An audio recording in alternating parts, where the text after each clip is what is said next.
Bonjour, bienvenue pour ce nouveau numéro de l'Hebdo. Dans l'actualité cette semaine, les dernières décisions du gouvernement concernant la crise sanitaire. Jean Castex a annoncé jeudi soir l'instauration d'un confinement pour 16 départements français et un changement d'horaire du couvre-feu dans toute la France. De 18h, il passe à 19h, en lien notamment avec le passage à l'heure d'été qui interviendra le week-end prochain. Et un an après le début de la crise sanitaire, l'épidémie de Covid-19 continue de sévir.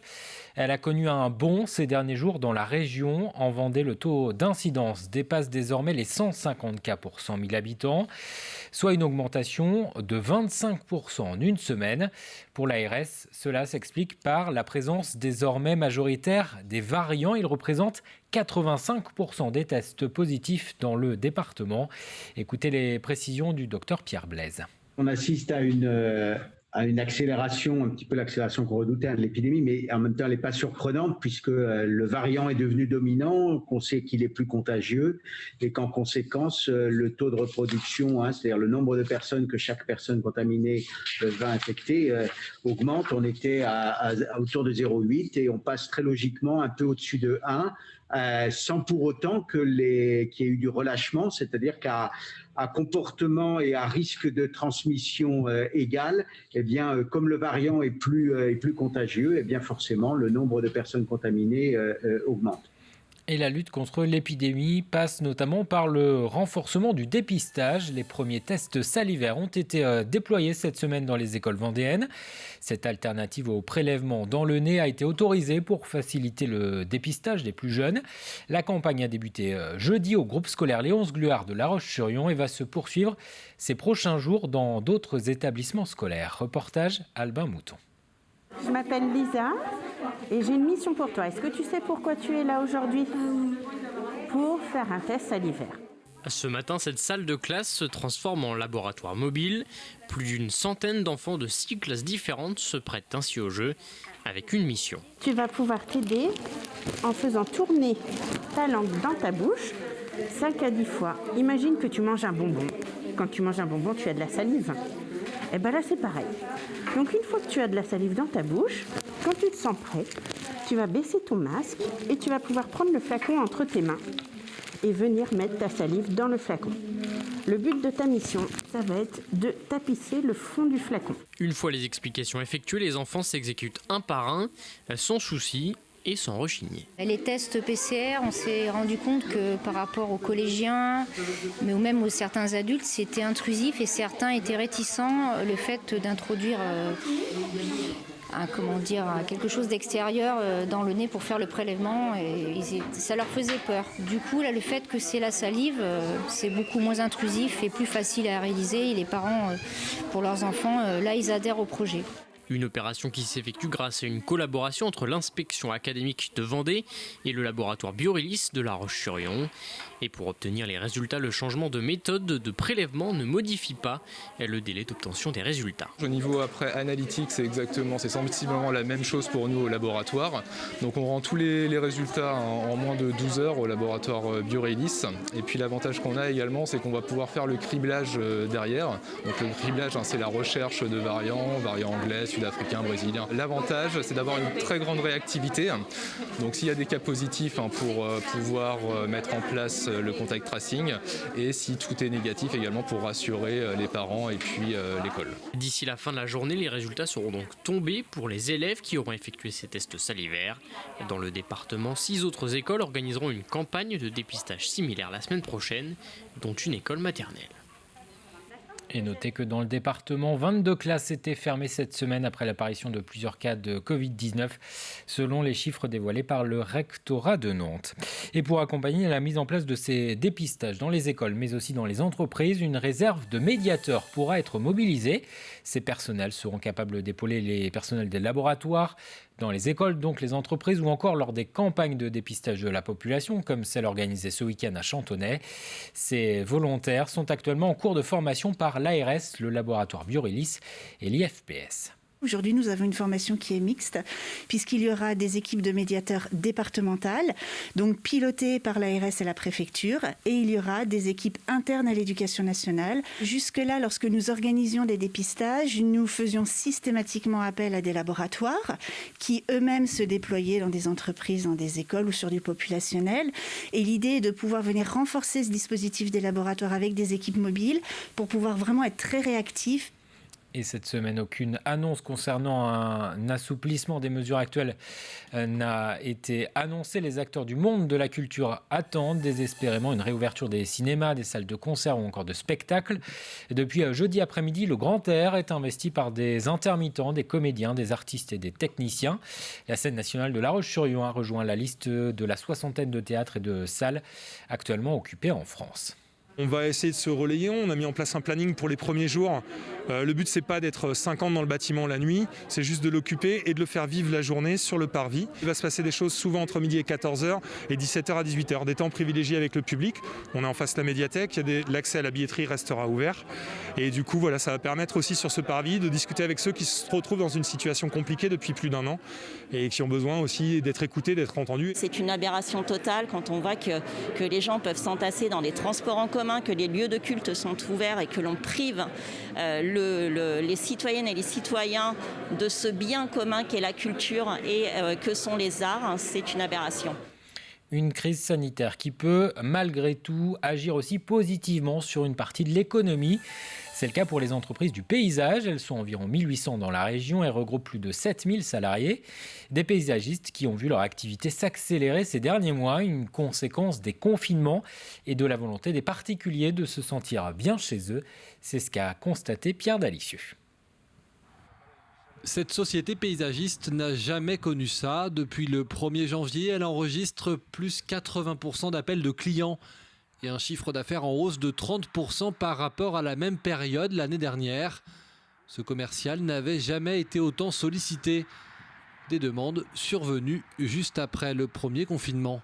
L'ensemble des gens étaient dans leur jardin et c'est à ce moment-là que le téléphone a fait sonner parce qu'ils ont tous voulu leur jardin assez rapidement et ça a été un afflux de téléphone, un afflux au téléphone inédit. Ouais. Ce chantier de jardin sera bientôt terminé pour le plus grand plaisir de ce couple de retraités. Un projet d'aménagement qu'ils avaient déjà en tête avant la crise sanitaire, mais qui a pris de l'ampleur pendant le confinement pour finalement devenir un investissement important qu'ils n'avaient pas prévu au départ. Le confinement a fait que finalement on s'est dit finalement autant développer les aspects extérieurs parce que on se disait ça va être important, on va vivre plus dehors. Et puis en même temps au niveau du budget, on n'a pas eu le budget vacances, on n'a pas eu le budget automobile. Donc du coup, on est reparti sur un projet plus important et surtout on a anticipé en fait. On s'était dit on aurait le temps peut-être dans 1 an ou 2 et puis là on l'a fait directement. Pour le dirigeant de l'entreprise, ces commandes en plus sont les bienvenues, même si toute l'entreprise doit mettre les bouchées doubles, car pour le moment, pas d'investissement en vue, ce patron préfère rester prudent. C'est quand même une situation qui sera transitoire parce qu'on espère quand même qu'on va sortir de cette situation assez rapidement, de la situation sanitaire. Donc aujourd'hui, investir, avoir une démarche proactive d'investissement face à cet afflux de demandes nous paraît pour l'instant un petit peu prématuré. On attend de voir, c'est ça. Une chose est sûre, pour le printemps, bon nombre de clients pourront profiter d'un nouveau jardin avec ou sans couvre-feu ou confinement.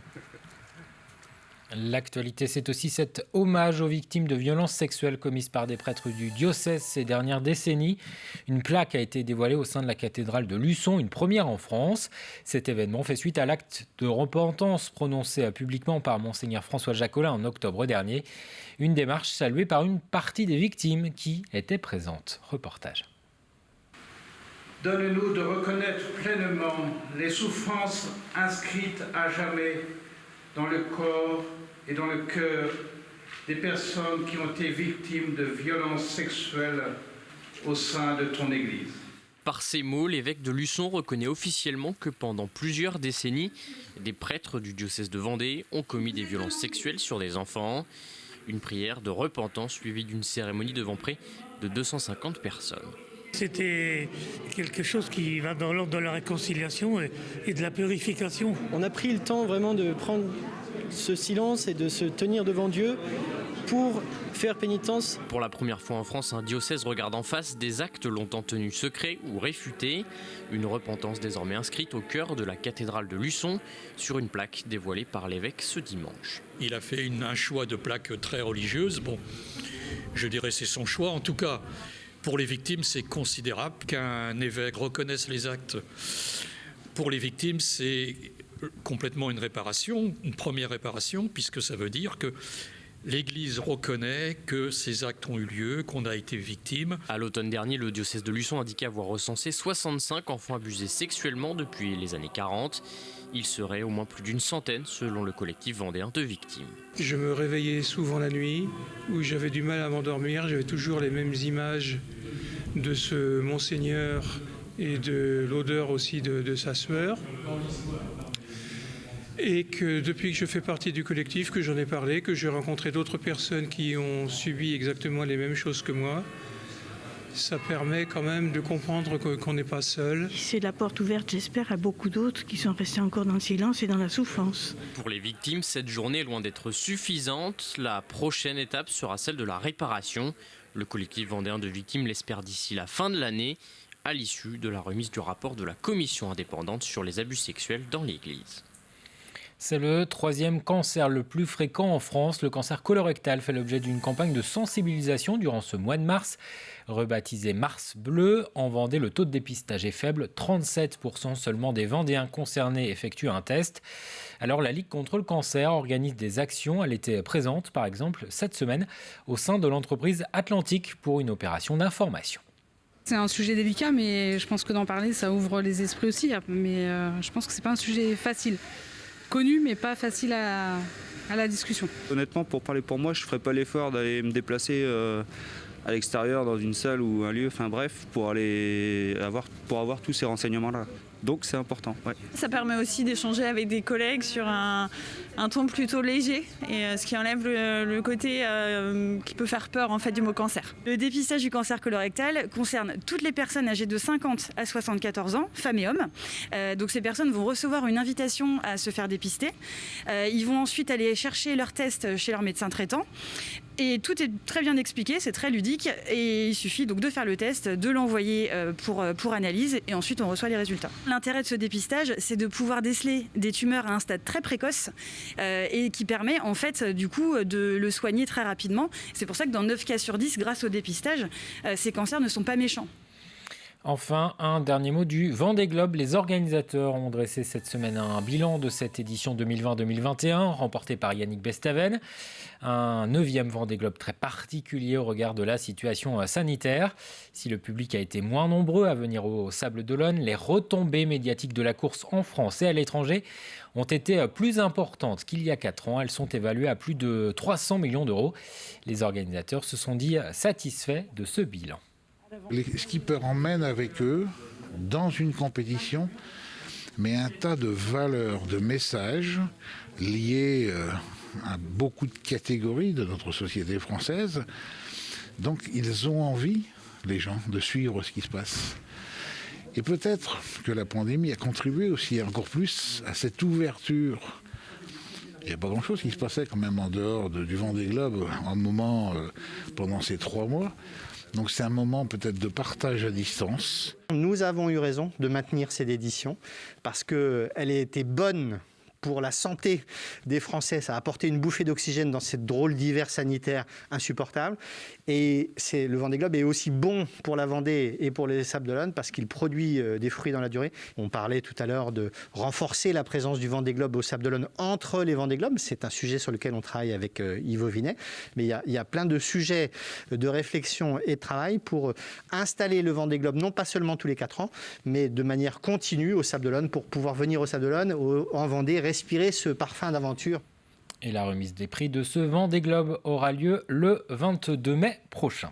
C'est la fin de cet hebdo. Merci de votre attention. Prochain rendez-vous avec l'actualité, la matinale de TV Vendée ce lundi à partir de 7h est présentée par Caroline Tronche. Je vous souhaite un très bon week-end sur TV Vendée.